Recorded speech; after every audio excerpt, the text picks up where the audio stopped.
Good morning, everybody, and welcome to this very interesting talk. It's a beautiful day outside here in Cape Town, and we are joining you this morning, myself, Sanette from Seoul, and our guest this morning is a very wonderful lady called Marion Nixon, and we're going to be having a very interesting discussion or quick introduction about a field that Marion knows quite a bit more about than most of us.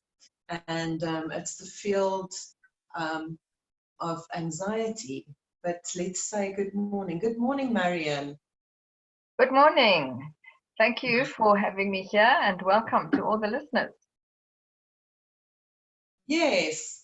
So, Marion, I think without any further ado, let's jump in. And so I did a little bit of research. I think we all know the word anxiety. It's not a word that's too foreign to most of us. And basically, anxiety is the intense or excessive, persistent worry and fear about everyday situations or situations of change or where we find ourselves now. Would you agree with that? Yes, that is a form of that's the most commonly known or recognized form of anxiety. But it can also be more subtle. So if you find that you keep forgetting things, you're struggling to stay focused, or you're restless and anxious, or you're not necessarily aware that you're anxious, but you're restless and can't settle to things. Maybe you're getting a bit irritable and snappy, and you think it's because you've been locked in your house for so many days. But that can also be a sign of anxiety, and that what we call low-key anxiety, where you might not be aware of the feeling of anxiousness, but your behavior starts to find that your behavior is changing a little bit. Maybe you're having sleeping problems. Maybe you're eating more snacky, sweet foods. Those can all be signs that you're not calm, and that there's a low level of anxiety eating away at you. Well, that's really good to know, because I mean, we always think anxiety is a fast heart rate, rapid breathing, sweating, feeling tired and extremely exhausted. And it's really, really good to know that even when we feel a bit irritable, or like you say, having cravings for maybe sweet foods, eating a bit more, that these are also signs of underlying, you say, low-key anxiety. Mm-hmm. Mm. So, Marion, in this time, with everything being so unsure and people being under quite a lot of pressure, more pressure than what we normally are under financially, having to deal with family, being locked in the same house, not being able to go out. Maybe people are stuck in an apartment. You know, there's so many of us that have different situations and obviously different levels of anxiety. How would you suggest that a person deal or cope with anxiety in this time? There are a variety of ways of dealing with it. I'm sure most people will have heard somebody say to them when they're feeling upset, just breathe. But which does focusing on your breath does help. But there are also specific breathing exercises that you can do. And the trick is to slow your breathing down, because anxiety usually brings rapid breathing. So if you can consciously slow your breathing, then you're sending your body a message that you are safe, that you don't, there's no need to be anxious, you can be calm. And that, I think of it almost like reverse engineering, where you work backwards. So where you actually send your body a message to calm down by breathing as if you are calm, by consciously choosing to breathe the way you would if you were calm. And Yes, yes, Mhm. because I know from personal experience that you know, when you are anxious, you do tend to breathe a lot. It's almost like you go into a bit of an adrenaline rush sometimes, or Mhm. you know, you are on this adrenaline rush, and I think you know, by breathing slower, it makes complete sense that you're actually sending the body a message that it can calm down. It's not in danger. You know, less adrenaline is needed. Would that make sense? Yes, it does. Because remember, our nervous system is wired to deal with the danger as if the danger was a wild animal. And in our nervous system, the way we deal with anxiety and danger is the same way as when our ancestors lived in caves, and the biggest danger was the local lion, and which was, so if you knew where the lion was and you could avoid the lion, you were safe. And if you encountered the lion, you had to run for your life or fight for your life.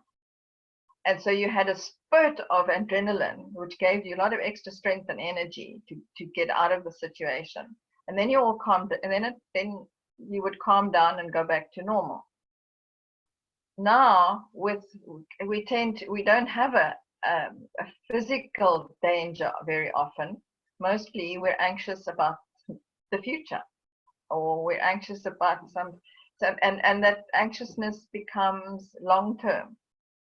And that is very detrimental to the body because of the chemistry changes that take place. And so we're dealing with anxiety about the future as the same way as we're dealing with as if we were facing a lion that we could run away from or fight. And that's why we have that adrenaline rush.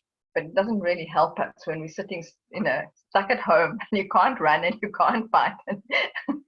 To get out of the situation. Yes. So then you need to take these other techniques that calm your body down. One of them is in fact movement. And I know for many people they don't have space to exercise in their apartments. But even if they run on the spot or jump up and down, if you're lucky enough to have a mini trampoline, that's also very good exercise that doesn't take up much space. So and there's that lovely story of the man who ran a marathon on his bicycle on his 6-foot long balcony. And then that was I think in Italy. There's a local story I heard of a woman in PE who was going to do the Ironman for raising money for charity. And when it was cancelled, she thought, well, she can't let these charities down. So she did the Ironman. They had a swimming pool in the garden. So she swam in her swimming pool. She swam the distance she would have for the Ironman. She ran around her garden for the distance of the running. And she had a stationary bicycle in the house that she used for the cycling portion. That's And amazing. she completed the Ironman so that she could still get the funding that she'd been promised to give to the charities. I think that's a lovely story, but we don't all have that kind of space. Yeah. But if you can do some kind of movement, even if it's on jumping up and down on the same spot, skipping. If you've got a little balcony, you may be able to have enough space to skip. That also doesn't take up a lot of space, but it takes up a lot of energy, and that also that's using up your adrenaline, because then the body thinks that you are running from that line if you're moving. Wow, that is amazing. This is amazing and very good advice, because I can imagine that the adrenaline, if it gets stuck in the body, that could be quite toxic and have very negative effects for the health of the body. long term it does. That's why it's important to actually have coping mechanisms to manage the anxiety levels.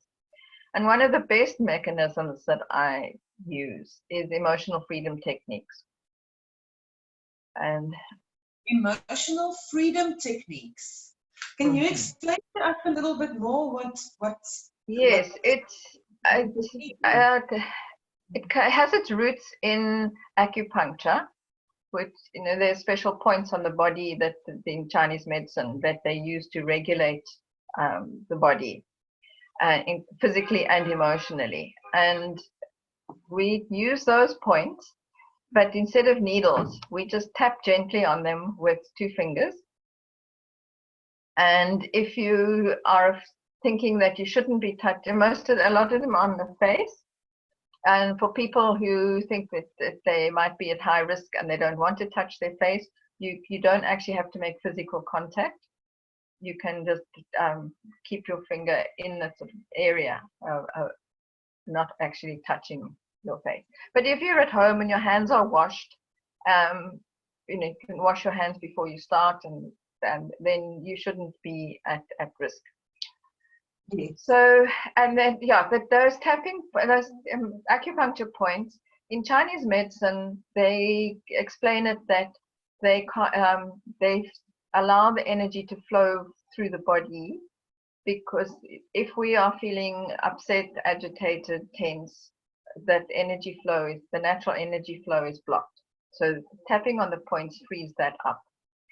However, it has been so effective that there's been quite a lot of research done to be able to understand how it works in Western medical terms.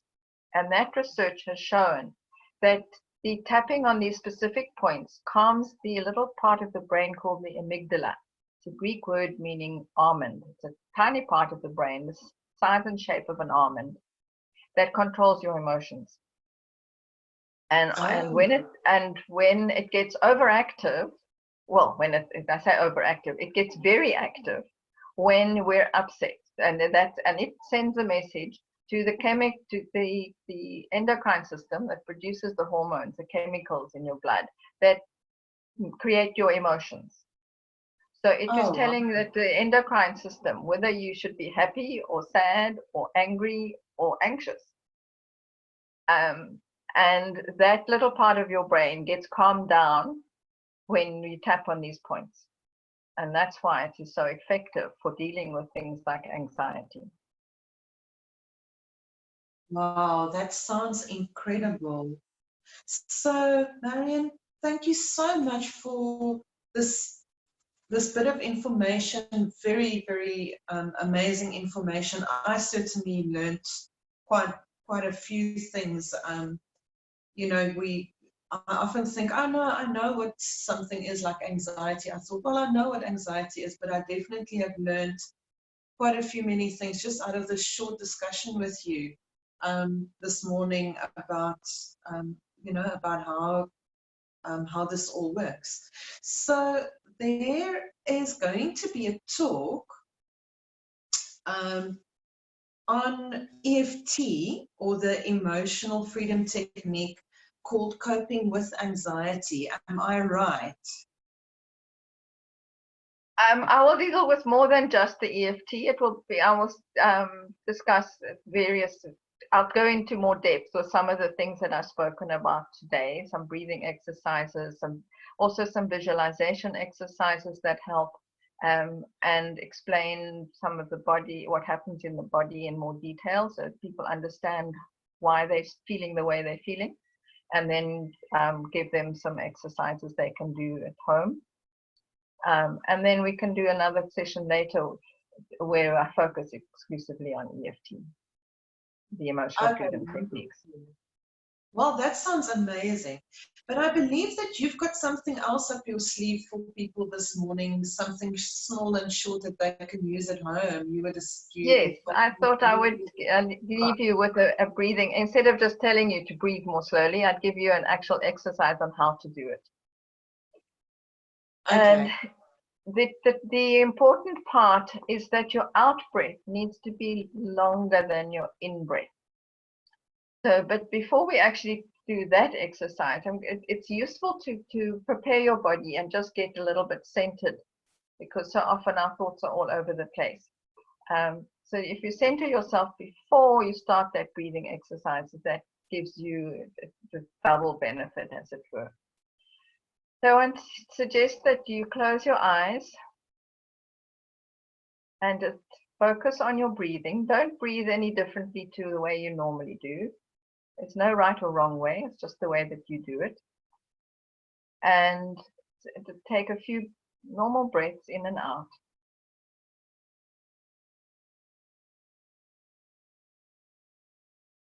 And now put one hand on your abdomen and one hand on your chest. And just notice which part of you moves first when you breathe.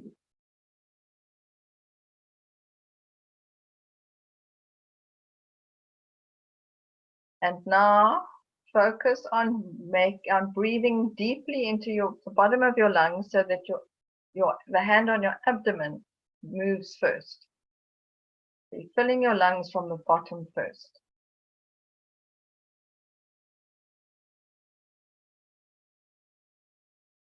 Okay. And now I'm going to count you through the relaxing breathing exercise. There'll be 4 breaths. I'll count to 4 on your in breath, hold for 2, and out for 8. So we start now.